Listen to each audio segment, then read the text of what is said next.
Olá pessoal, estou aqui com uma entrevista maravilhosa hoje. Sou o Denver Félix da Prime Connect e hoje estamos aqui no local maravilhoso aqui em Lisboa, no Hotel Holiday, e tenho a satisfação de estar conosco hoje a doutora Lígia Pinto de Almeida, diplomática de Israel em Portugal. E como vocês sabem, eu sempre começo com aquela primeira pergunta: quem é a doutora Lígia? Fala um pouquinho pra gente, doutora, seja bem-vinda. Obrigada, o prazer é meu, o privilégio é meu de estar aqui consigo e poder falar sobre uma nação tão especial que é Israel.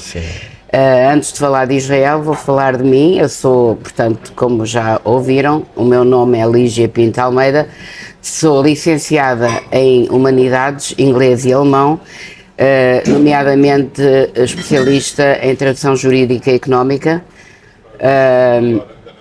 Sou também diplomática acreditada pela Embaixada de Israel. E isto surgiu no evento, na sessão de vários eventos. Não sei se quer que partilhe. Claro, fique à vontade, fique à vontade. Okay. As pessoas, como eu falo sempre, aqui é uma conversa informal, não temos cortes, é uma conversa muito saudável e eu fiquei muito curioso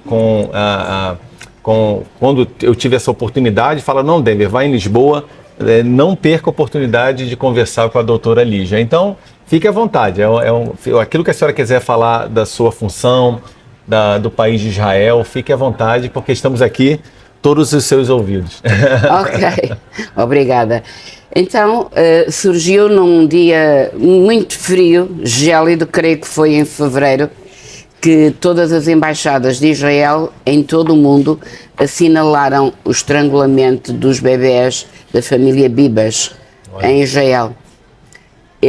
O evento foi extremamente violento. Eu saí de lá com o coração estraçalhado depois do texto lido, depois do discurso do senhor embaixador Oren Rosenblatt, embaixador de Israel em Lisboa. E no final, como representante do Estado de Israel e do povo de Israel, eu fui-lhe dar as condolências.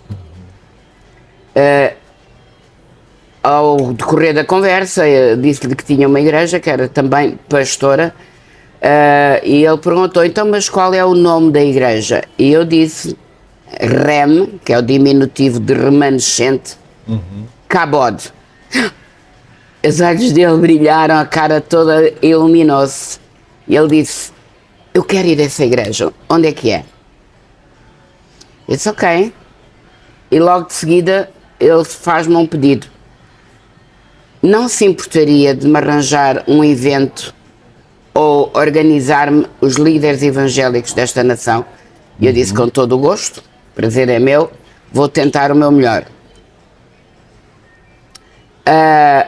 Isto foi em fevereiro. Em abril, dia 7 de abril, neste mesmo hotel. Olha que interessante. Há coisas que não são por acaso. Que não são por acaso, é verdade. É verdade.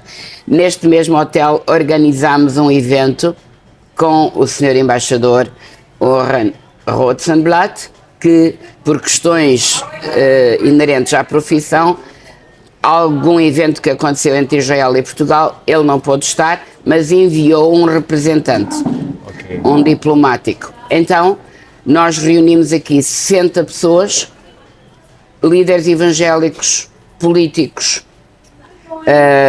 do PPM, do Chega, creio que do CDS também, e profissionais de topo, médicos, e assim foi um evento extraordinário. As pessoas ficaram informadas. Tive também a oportunidade de convidar um amigo de longa data, que é o fundador do Parque Discovery, não sei se conhece. Não conheço. Não, tem que conhecer, aquilo é mesmo fantástico. O Parque Discovery é um parque criacionista. Exatamente para contrapor a ideia, para combater a ideia de que nós provimos do macaco. Sim, interessante. Aquilo é tipo um museu, está tudo... Para já a paisagem é fantástica, Mafra tem o melhor ar de Portugal. E está num sítio extraordinário, cheio de pinheiros, a pessoa ali até limpa os pulmões, e está cheio de tendazinhas que com papiros e as várias fases desde que o homem foi criado. Uma riqueza de história maravilhosa, né? Aquilo ali é um museu com dados históricos sobre a criação do homem. Sim. E depois tem um guia, na altura era esse senhor de quem sou amigo e que ainda está lá, mas ele já passou o testemunho para um casal alemão e também esse casal estiveram lá. Portanto, ele fez uma intervenção fantástica, já os pais, que eu não sabia, e mais uma vez há coincidências especiais, que nós não conseguimos explicar, não é verdade? É verdade, nem controlar. Sim, nem controlar. Nem está na nossa mão tentar manusear porque acontecem. E só uma pergunta, acredito que seja, não digo uma dúvida, né? Mas esse evento, a finalidade dele principal foi de esclarecimento, de mostrar ao mundo, de mostrar aqui em Portugal o que estava acontecendo lá. Também. Mas o cunho principal dele, o objetivo principal do evento era pôr o senhor embaixador de Israel, Sr. Oren Rosenblatt, em contacto com os líderes evangélicos. Autoridades. Ele disse-me, eu quero falar da Bíblia, quero falar de Israel, e no final faremos um concurso, e quem ganhar o concurso terá uma viagem grátis a Israel. Olha, interessante, muito interessante. E uma pergunta, hoje, a questão de Israel, sabemos a questão, que eu não vou nem entrar muito na questão de guerras, não. E não vamos entrar nesse assunto. Mas hoje Israel, ela tem o seu papel fundamental no mundo através da tecnologia, e isso é muito pouco falado. Eu falo com alguns amigos e amigos, e não só tecnologia, como outras áreas humanitárias também. Sim. Né? Porque nós, pelo menos nós sabemos a importância do termo de Sedaká em Israel, que é muito utilizado pelos judeus na ajuda humanitária, e que muitas das vezes não, 100% não são prosélitos. Olha, eu te dou, fui eu que ajudei, tá? Não tem esse perfil, é o contrário. Não, são nem sabemos. Fala um pouquinho sobre isso, a questão de Israel hoje em Portugal. Como é que é a presença de Israel hoje em Portugal? E que, inclusive, eu tive a satisfação de como, na época, eu escrevi um artigo sobre uma satisfação imensa quando inauguraram o Museu do Shoah. Para quem não está acostumado com esse termo, não usamos o termo Holocausto, não é isso? Me corrija se eu estiver errado. Utilizamos o termo Shoah, né? E o Museu do Holocausto, eu vou utilizar isso, logo do lado ali da sinagoga, que vale a pena visitar na cidade do Porto. Eu fiz um artigo bem interessante. Então me fale, doutora, a respeito da presença hoje de Israel em Portugal. Como é que é isso? Como é que é visto isto? Eu creio que é um tema fraturante, como é óbvio. Não dá para... é um tema que não abriga posições cinzentas, ou se está do lado de um lado ou do outro. Mas eu creio que por isso é importante este tipo de entrevistas, por isso é importante este tipo de eventos.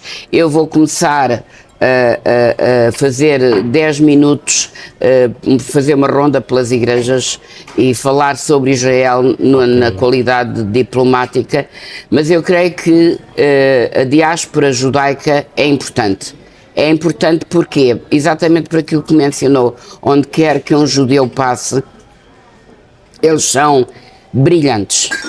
São brilhantes não só na área da tecnologia, na área da ciência. Uma das coisas que eu faço também é coaching de top performance. Perfeito, interessante isso aí, ó. Vamos deixar o contato da doutora para depois, quem tiver interesse, potenciar capacidades mentais. E de onde é que vem a melhor informação? Adivinhem?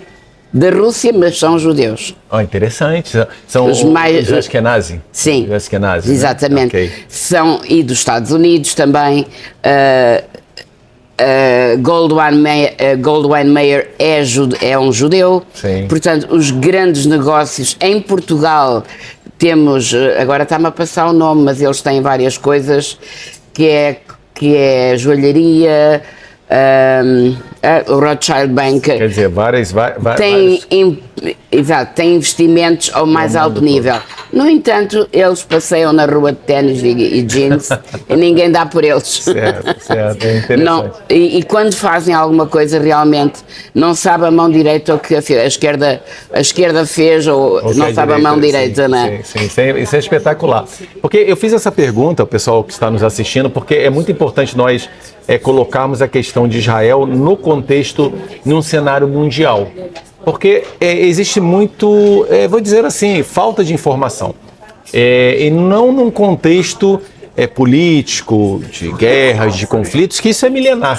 Nós sabemos que isso é milenar. Mas quando nós falamos da questão do que tem de Israel, do que tem no outro país, que soma no meu país e vice-versa, isso é pouco falado. As pessoas não exploram isso. Elas olham só um lado específico e muito mal contado. Eu não estou aqui como entrevistador, a ideia não é falar do certo ou errado, mas sim ouvir a doutora no que ela tem a dizer, a questão de Israel no contexto mundial, mas com foco principalmente em Portugal. E quando nós sabemos dessas informações, que lá atrás tivemos eventos aqui e que o embaixador veio aqui, eu acredito que isso não parou, ele continua a acontecer, mas que é pouco falado. Né? Exatamente. Em 3 meses eu estive com ele 3 vezes. Olha. A semana passada foi recebida por ele, sim, em que ele, numa entrevista, reconheceu que eu era uma defensora do Estado de Israel, sim, e da Bíblia. Olha. Portanto, ele é uma pessoa que defende a Bíblia e durante o tempo que estivemos, ele disse-me que um dos temas apaixonantes dele é o tabernáculo, que por acaso é o meu também. É fantástico, fantástico. Para quem é estudioso, obviamente estudar sobre o tabernáculo é fantástico, né? Mas é verdade. Muita história ali. História... imenso. É porque tem muito mistério nessa história, não é verdade? É verdade. Num tabernáculo nós conseguimos... dizem contar desde a criação até o final das coisas, vamos dizer assim, ou o início das coisas. Exatamente, né? É verdade. Não, o início das coisas. Verdade, porque está escrito no livro dos livros, sim, que por instrução do Espírito de Deus, nem tudo foi revelado em relação ao tabernáculo. Portanto, ainda há muito para escavar, ainda há muito para ter revelação. E acredite que é verdade. Sim, eu uma vez nesse parque criacionista interpretei para um especialista do tabernáculo e era suíço. Olha, e eu interpretei e foi desde das 2 da tarde até às 8 da noite. E nada do que acabava, ele... E não acabava e nada tocava a minha área. E, doutora, fazer uma pergunta. A questão desse novo... Não digo novo planeamento, como se fala, mas a intenção da senhora daqui para frente acredito que seja essa visita nas igrejas, instituições, de levar essa informação. Exatamente. Então, as pessoas que estão nos assistindo, que tiverem interesse de estar convidando a senhora para poder ir na igreja ou numa instituição específica para levar os assuntos de Israel, é bem-vindo. Exatamente, como por exemplo desmistificar a história da ajuda humanitária, que agora eles foram obrigados, Israel foi obrigada a criar um outro corredor em que, sem acesso do adversário, para que as pessoas pudessem ter, porque até sabemos que eles atacam até os próprios, os deles, não é? Mas pronto, as guerras... existem por 2 motivos, por causa do território e do dinheiro, e não é por aí que queremos falar, porque há coisas muito melhores. Sim, eu digo sempre, antes de fazer essa conversa, essa entrevista, eu pensei com muito carinho no aspecto de como abordar hoje e na atual conjuntura daquilo que nós estamos a viver em relação a Israel, sem tocar no assunto guerra.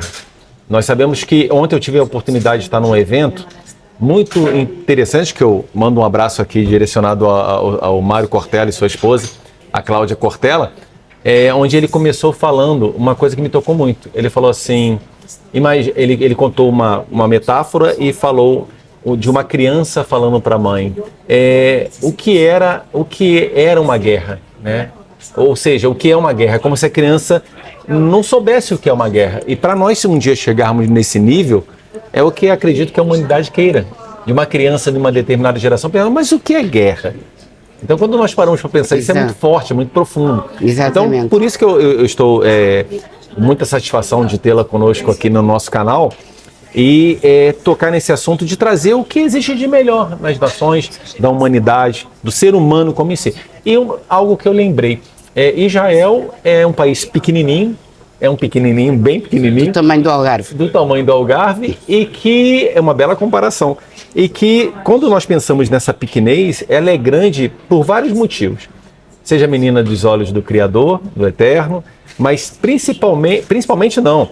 Ela tem uma visibilidade que poucas pessoas sabem. É a maior concentração de prêmios Nobel, não é isso, do mundo?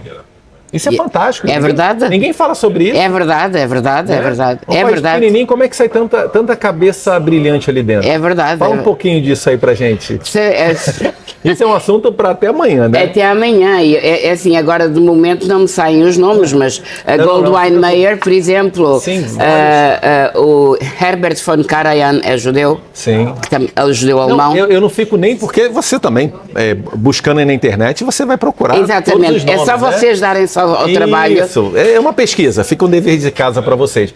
E também a criação daquilo que nós utilizamos no mundo, como algumas vestimentas que vêm de Israel. Exato. E várias outras coisas. Exatamente. O pendrive, se eu não estou enganado, ele é numa criação do Estado de Israel. A alheira, que é tão amada em Portugal, eu adoro. Alheira. E eu vivi muitos anos fora de Portugal, porque como intérprete tive que fazer tive que trabalhei na Alemanha 4 anos. Olha. E fiz 10.000 horas em 4 anos. Horas. Olha, é muita então já coisa. dormi em alemão e em inglês. As línguas que a senhora fala é alemão? Alemão, inglês, português e francês. E depois entendo espanhol, holandês e italiano. Maravilhoso, maravilhoso. Fica a dica. E às vezes a gente tem dificuldade de falar uma outra e olha aí o exemplo. Mas parabéns. E então é interessante porque aquilo que eu mais tinha saudades quando estava fora, a palavra saudade não tem tradução em língua nenhuma, sim, nem em brasileiro. Sim. Sim. Como se sabe, há o português europeu e há o português brasileiro. Sim. Na Alemanha já requerem esse estatuto a um tradutor. Olha, interessante. Está separado. Interessante. Portanto, eu tinha uma saudade de comer alheiras e do sol, das esplanadas. Olha. Eu acho que o meu corpo estava com falta de vitamina D. Literalmente. Eu tinha uma saudade de comer, e a alheira é uma criação judaica. E eu tive, isso é interessante, e você que está em Portugal, ou pensa em ir em Portugal, um dos lugares que eu amei de ir visitar foi Belmonte. Belmonte tem uma história maravilhosa sobre os criptojudeus, né? Yeah. Nós, a família Cabral, o castelo da família Cabral, tem lá um museu do descobrimento, tem um museu judaico, tem ali a fábrica do azeite, é um local maravilhoso para entender a história. E quando nós falamos dos criptojudeus, vem um ponto agora interessante, a praça daqui de Lisboa, aquela Praça do Comércio, não é? Praça do Comércio, sim. Muitas pessoas tiram foto, eu falo às vezes isso em palestras, em reportagens, muitas pessoas tiram foto ali com muitos risos, sorrisos abertos, com alegrias. Claro, ninguém é impedido da alegria. E ali foi um palco bem pesado na questão de pessoas queimadas, de expulsão dos judeus, não só de judeus, mas pessoas que professavam outras outras religiões. E sabemos independência de Espanha. Dom Joupinho. Sim, tem uma história muito grande ali que envolve aquele chão de sangues inocentes, a gente sabe disso. E quando eu falo dessa busca aqui em Portugal, porque eu já tive a satisfação de transcorrer de norte a sul do país na história judaica, e é muito rico como os judeus contribuíram para, não só os judeus, também como que viviam em conjunto antigamente com os próprios muçulmanos. Não tinha isso como é hoje. Sim, eram os cristãos novos. Dos cristãos novos. E com o tempo a gente sabe que a história ela veio a perpetuar de uma maneira bem controversa, bem pesada, manchada. E que infelizmente nós temos hoje jovens, novas gerações, que infelizmente não têm a informação correta da história. A história é muito deturpada. Eu gostaria assim que a doutora falasse um pouquinho a respeito desse assunto, do que Israel pensa em relação a mostrar, não é a mostrar ao mundo, que ela não precisa mostrar ao mundo, mas existe algum trabalho específico, como é o trabalho da senhora como diplomática aqui em Portugal, para levar essas informações Isso é bem trabalhado nesse aspecto de levar essas informações? Infelizmente não há. Há aquilo que é aquilo que começou nos Estados Unidos, Christian Embassy for Israel, Sim. que aqui em Portugal tem o nome, mas não tem atividade. Creio que está no Brasil também. Sim, está no Brasil. Mas aqui tem o nome, mas não tem atividade nenhuma. Olha. A não ser quando aparece para organizar viagens, para fazer turismo religioso para Israel. E eu acho que isso não é importante. O que eu acho que é importante é defender a imagem do povo de Israel, dizer às pessoas aquilo que eles são. Porque se falarem, todo o português tem a ideia de que o israelita é... Sim, sim. Stiff upper lip, como dizem os ingleses, não é? Nariz empinado. E o judeu não é. Sim. E podia ser, porque eles detêm os melhores negócios. Joalharia, azeite, sim, bancos, ouro, conhecimento científico. Podiam ser. Sim. Mas eles estão sempre... Aliás, ali até a pé onde eu moro, Ovion é uma empresa também judaica e que fazem, enfim, uma faturação incrível. Portanto, eles não são de nariz empinado, eles são discretos e mais, a sinagoga, já não, creio que foi para a Leiria, quando foram os fogos, deu uma quantia enorme, volumosa de apoio, de apoio, de dinheiro para eles poderem voltar a funcionar. Portanto, esta é a verdadeira imagem dos judeus. Não sabe a mão esquerda o que faz a direita. Sim, sim. Isso, inclusive, é um assunto interessante, porque é pouco se falado. A ajuda humanitária, a ajuda que eles prestam ao mundo. Eu lembro quando teve aquele fato, eu falo como brasileiro, aquele fato que teve aqueles meninos que ficaram presos naquela caverna, soterrados. Em Espanha não foi? Não foi em Espanha. Não foi no Brasil, perdão. Foi eu não vou lembrar agora, mas foi para esses lados de cá, é isso mesmo. Sim. Lá foi a questão da barragem, é outra coisa. Mas eu lembro que Israel, ela sempre chega primeiro para a ajuda humanitária, seja o inimigo ou seja o amigo. Quando eu falo inimigo, é num aspecto ao contrário, né? Claro. De eles não quererem um apoio. Inclusive, existem países, infelizmente, que negaram o apoio. Exatamente. Então, assim, quando nós falamos desse tipo de ajuda humanitária, eu, como sou das Forças Armadas do Exército Brasileiro, reformado, eu falo com muita propriedade que como eles têm tecnologia interessante, inclusive embaixo da água, né, das ondas eletromagnéticas. E interessante, doutor, o comandante, não sei como é que Não, Denver, pode chamar de Denver aqui. Hoje eu sou entrevistador aqui, fica à vontade.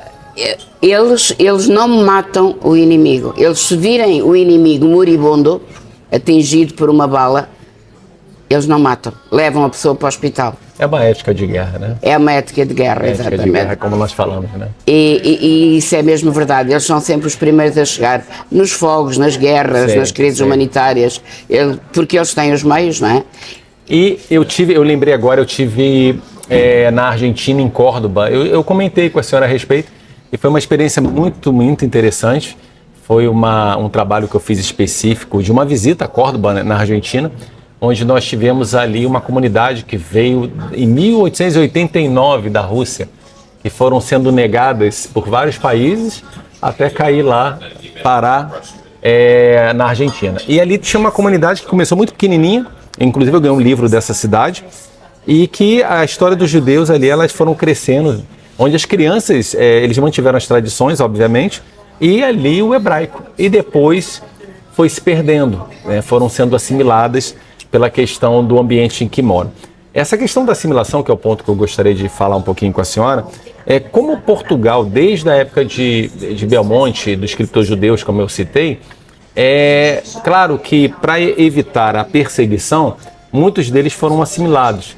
Sim, eram forçados a isso. A ser. E hoje muitas pessoas que estão em Portugal têm a ascendência judaica e não sabem. Sim. Eu conheço pessoas que às vezes, Ferreira, é isso, é aquilo. Quando a gente vai ver assim, cristão, não.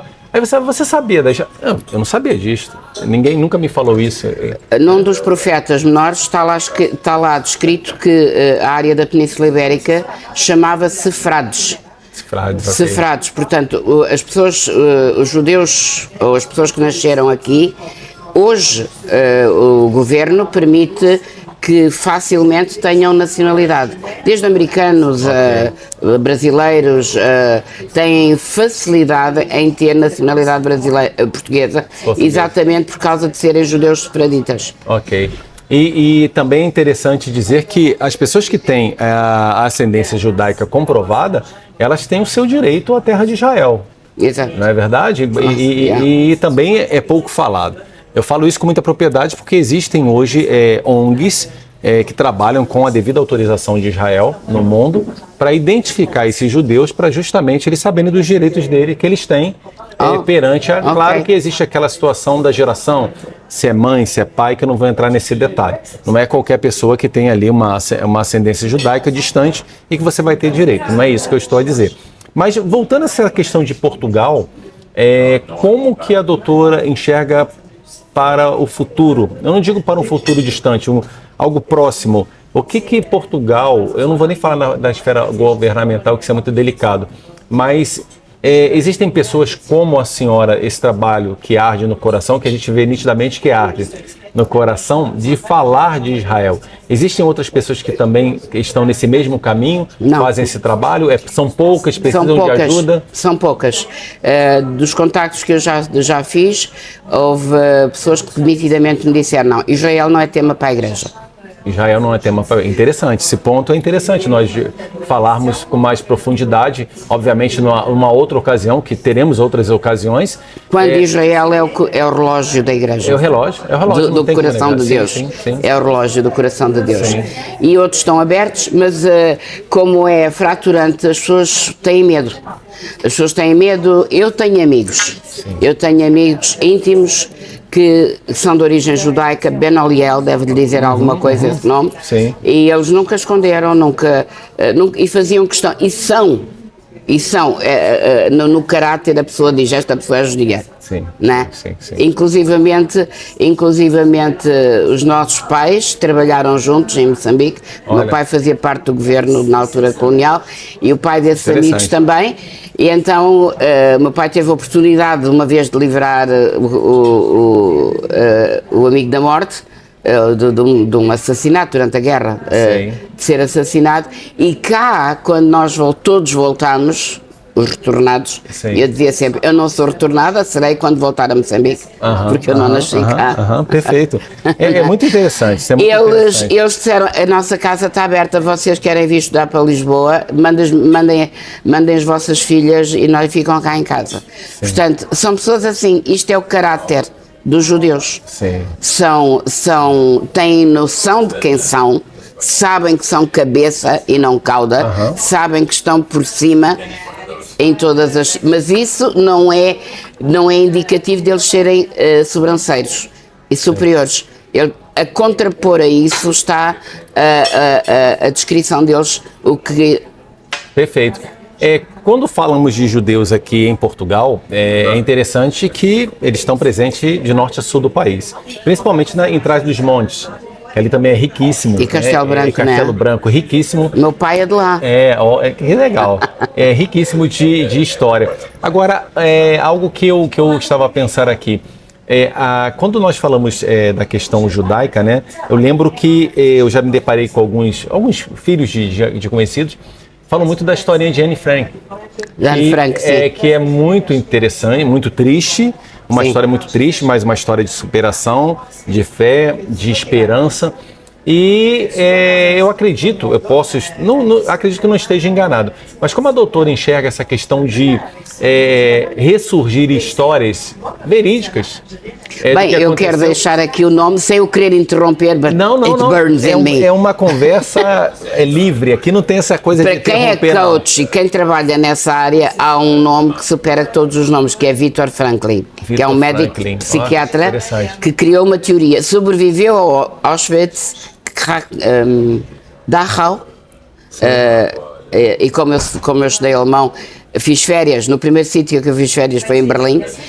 Interessante. Berlim é uma cidade muito pesada, e, apesar da reunificação da Alemanha, não conseguem livrar-se daquele estigma, e é muito interessante que os alemães e alguns de origem judaica, no ano em que a Copa Europeia, usando o vosso termo, o Campeonato Europeu foi feito na Alemanha, eles encheram o aeroporto de Berlim com fotografias assumindo a culpa. Olha, assumindo a culpa, porque é a forma da pessoa purgar. Muito interessante essa colocação da pessoa se purgar da culpa. Claro, as pessoas têm dificuldade em perdoar, mas pelo menos quem quiser pode, eles não escondem. Sim. A geração de agora e de há 20 ou 30 anos têm vergonha dos bisavós, por isso eles estão a assumir. Muito interessante, doutora, muito interessante essa fala, porque quando eu falei da Anne Frank foi justamente são vários tipos de compêndios de artes, sejam através dos quadrinhos, sejam através de filmes, e eu acredito muito nesse resgate das novas gerações. Então, pegando o contexto da questão da Anne Frank que estamos falando, isso me marcou muito porque é um assunto que quando falamos de Anne Frank, nas escolas, as pessoas sempre comentam, mas não sabem a profundidade do que envolve esse assunto. Não. Elas veem muito mais como uma historinha em quadrinhos, mas não se aprofundam. Quem é Anne Frank? Qual a história verdadeira dela? O que aconteceu? Fala um pouquinho pra gente, até falando a respeito de outras personalidades que também refletem a mesma ideia de Anne Frank.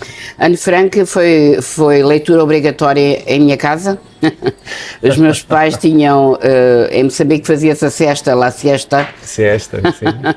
da uma até às 2, então meia hora era para leitura obrigatória que eles estipulavam e outra meia hora era para ouvir música clássica, para cultivar o gosto pela boa música. Então, Anne Frank foi uma judia que sobreviveu ao Holocausto. Quando eu estive na Alemanha a primeira vez em 78, no verão de 78, eu visitei Dachau, que é um dos campos de concentração, e Auschwitz. E eu fiquei completamente em suspensão de sentidos, porque é um ambiente pesado. O ambiente é muito pesado. E mais tarde, quando eu tive o conhecimento de como é que Viktor Franklin, como psiquiatra, ele criou uma teoria, e a teoria dele é muito simples. É como, por exemplo, estas duas chávenas de café, entre o pensamento e o sentimento, aqui há aquilo que nós chamamos de livre-arbítrio, e a pessoa decide. E no momento que decide, a pessoa ou vence ou é vencida. Perfeito, olha, muito forte isso. Esta é a teoria. E eu estou a falar nisto porque hoje em dia há muito coaching falso, muito coaching que é blá blá blá blá. Isso virou modismo agora. Virou moda. Coisa complicada. Virou moda. Não vou nem falar sobre isso, que isso dá polêmica. Exatamente. Se calhar o telespectador... É porque é interessante, eu falo quando dá polêmica, mas é interessante citar que tudo aquilo que mexe no emocional, nós estamos mexendo em áreas muito delicadas. É aquelas pessoas que dominam o assunto de mexer no emocional do próximo, ele tem um poder na mão.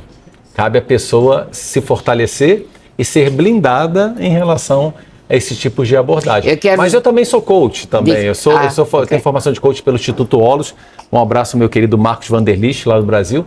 E eu sou da época da formação do coach, que era aquela formação. Hoje em dia, o pessoal passa um final de semana no hotel e no outro dia ele já é coach, né? Mas cada um com seu cada um, a escolha é sua, fica à vontade. Exatamente. Mas vamos voltar para o Viktor Franklin. Viktor Franklin é um psiquiatra, ainda voltando a Anne Frank, bem, falando de Portugal, por aquilo que eu tenho visto na televisão, algumas televisões têm feito aí sondagens entre a malta nova, nem sequer sabem o que é que foi o 25 de Abril, portanto, muito menos sabem quem é Anne Frank. É isso aí. E não lhes toca, não é? Do momento, todos os ministérios foram tirados da Praça do Comércio e foram levados para campos de justiça, o que eu achei pena, porque aquilo, por um lado, por outro lado, ok, é uma forma da pessoa também se afastar dos erros do passado. Sim. Voltando, Viktor Franklin deu a chave como é que uma pessoa sobrevive. Como é que a um holocausto da vida, a um holocausto... o holocausto serve para tantas coisas. Exatamente. Reflexão. Portanto, entre aquilo que nós pensamos e aquilo que nós sentimos, há uma decisão. Quando nós decidimos, o nosso código genético abre. É como, por exemplo, esta carteira. Aqui dentro está todo o nosso ADN. No momento que a pessoa decide, ele abre. A pessoa decide, eu consigo, e as coisas acontecem. A manifestação genética apanha trilhões de células. Que é um conceito muito trabalhado hoje, mas de uma outra forma, de uma outra abordagem. A questão da escolha, não é? Porque a pessoa ela tem que decidir. Exato. Então é trabalhado muito hoje nessa questão, que eu até brinquei da polêmica, das pessoas trabalhando muito essa questão de romper aquele travamento que ela está vivendo, que não deixa de ser uma escolha. Sim, né? sim, Isso sim. é muito interessante. Sim, sim, sim. I'm giving you the $1 million answer, all right? Entendeu aí, né? Vamos lá. Ok. Em relação ao futuro de Portugal e Israel, aqui o senhor diplomático esteve aqui no nosso evento, ele deu-nos uma dica, não sei, ele não desenvolveu, mas saberá muito mais que qualquer um de nós, e ele disse, se eu fosse português, ou se eu estivesse na posição de Portugal, lamento que Portugal tenha na ONU tomado o lugar pela Palestina, o Estado da Palestina, mas acreditamos que ainda pode haver uma viragem. Sim. Ele disse, vai haver novo êxodo da Europa de judeus, e se eu aconselharia Portugal a novamente recolher os judeus. Sim. O caso de Corrie ten Boom, por exemplo, na Holanda, que recolheu imensos judeus. Nós recolhemos imensos judeus também, Sim. depois da Segunda Guerra, ali em Cascais e no Estoril. Portanto, iremos viver uma nova, não sei se dessa dimensão da Segunda Guerra, mas haverá... Mas algo mais... Vai retratar um pouco os acontecimentos, né? Exatamente. Isso é muito interessante. Daí a importância das pessoas estarem sensibilizadas e não adotarem teorias distorcidas. Porque a distorção sobre qualquer coisa faz mal ao cérebro. Sim. É importante deixar bem claro, essa conversa aqui, ela é uma conversa assim, de uma forma, como vocês estão vendo, bem leve, mas que a ideia principal é levar informação, levar conteúdo. E eu prezo muito por isso, viu, doutora? Porque a informação, ela é a base de qualquer coisa. Sem informação, sem educação, as pessoas estão aí à mercê de coisas que ela ouviu falar. Exatamente. O outro dia eu estava a conversar com um amigo, eu falei, se chegar na rua e qualquer pessoa quiser, até numa brincadeira, porque isso não é brincadeira, chamar alguém de determinadas coisas, acusar alguém de alguma coisa, as pessoas que estão em volta é capaz de matá-la sem saber se aquilo é verdade. Exatamente. Isso é muito forte. Pernicioso. Isso é muito forte, porque as pessoas hoje não querem parar para pensar. Existe o que nós chamamos dentro de uma linha que eu sigo, de um determinado, que eu não vou fazer aqui uma propaganda, mas eu sigo uma pessoa maravilhosa, né, que trabalha muito com essa questão do PDA, né, você perceber, decidir e agir. Yeah. Então, quando a gente, numa conversa, a gente percebe, a gente decide e a gente age, a gente já ganhou muitos passos para frente em relação às outras, porque as pessoas não querem perceber, elas não querem pensar, decidir e muito menos agir. É muito fácil pular esses três.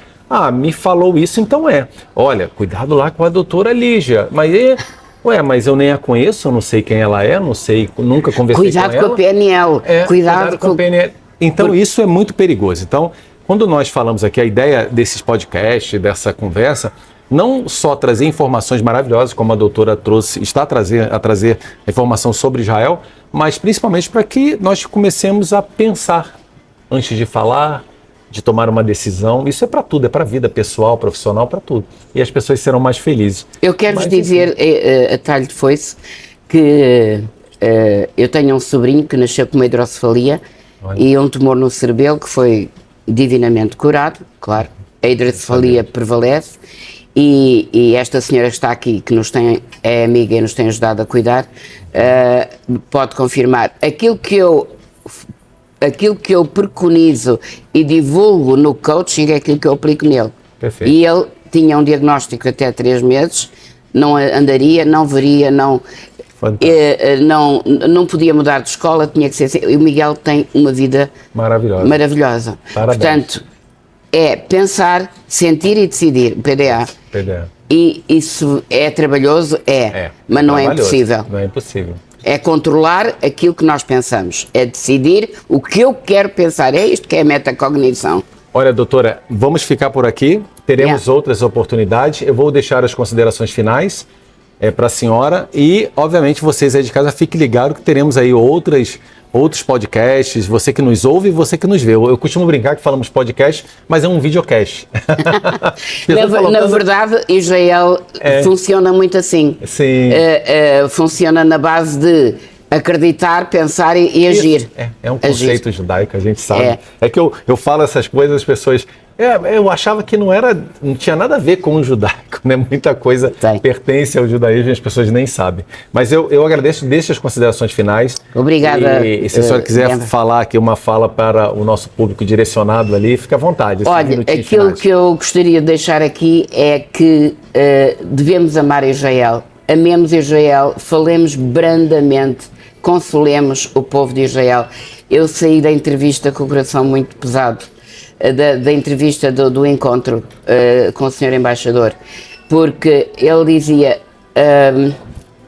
o meu filho está na faixa de Gaza, não sei se eu vou voltar a ver. Portanto, aquela imagem de que Israel, que a imprensa passa de que Israel são os carniceiros, os sanguinários que querem matar, não é verdade, porque eles não têm prazer, um pai não tem prazer que um filho esteja na guerra. É isto que eu vos digo. Obrigado pelas considerações finais. Obrigada. Agradeço aqui a presença, a disponibilidade. Foi aqui um momento assim, muito gracioso, porque eu vim para um evento aqui em Lisboa e eu estou aqui em Lisboa. Eu falei, por que não convidar a doutora para participar dessa muito obrigada. Foi muito bom. Obrigada. E espero a senhora lá em Braga para nós estarmos juntos, levarmos essa informação às pessoas. E muita gratidão. E que Deus abençoe grandemente a sua vida, a sua família. Obrigada. E é isso. E fique ligado aí, porque tem muita novidade chegando aí no podcast. E contato aqui. E, obviamente, eu vou deixar também aquelas pessoas que tiverem interesse de estar convidando a doutora Lígia para estar aí no seu estabelecimento, na sua igreja, na sua instituição, que tem interesse pelo assunto. Exatamente. Tá bom? É isso. Vou deixar aí essas informações. Exatamente isso. Muito obrigado. Nada, com todo o respeito. eu é que agradeço. Eu agradeço profundamente. Obrigadíssimo. Obrigado. Pessoal, até a próxima e obrigado aí pela audiência de vocês. E sem vocês eu não estaria aqui. Um abraço, tudo de bom.